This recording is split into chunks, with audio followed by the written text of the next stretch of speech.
عمر خیام فیلسوف، ریاضیدان، متماتیک و شاعر مشهور تاجیک و فارس. خیمه خیام. بخش خیمه خیام با مقصد شناسایی بیشتر به جهان اندیشه ها و پند گرفتن از اندرزهای حکیمانه این پیر خرد تهیه می گردد.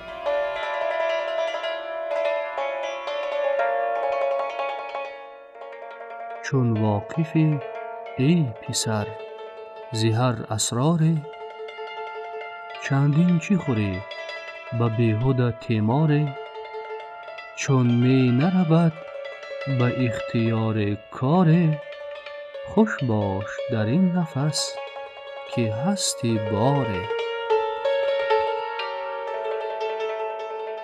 خواهی که پسندیده ایام شوی، مقبولی قبولی خاصه و عام شوی، اندر پی مؤمن و جهود و نصرا، بدگوی مباش تا نکونام شوی.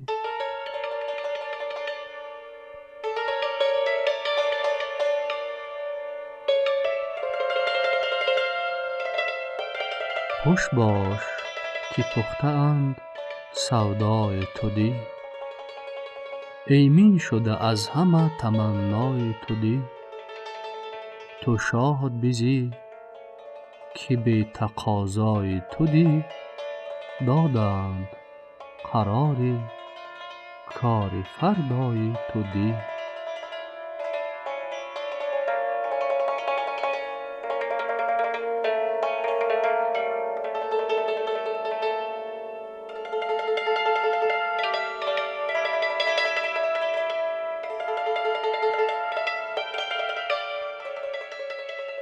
دانی که سپیده دم خروس سحری، هر لحظه چراغه می کند نوحگری. یعنی که نمودند در آینه صبح، که از عمر شبی گذشت و تو بی خبری.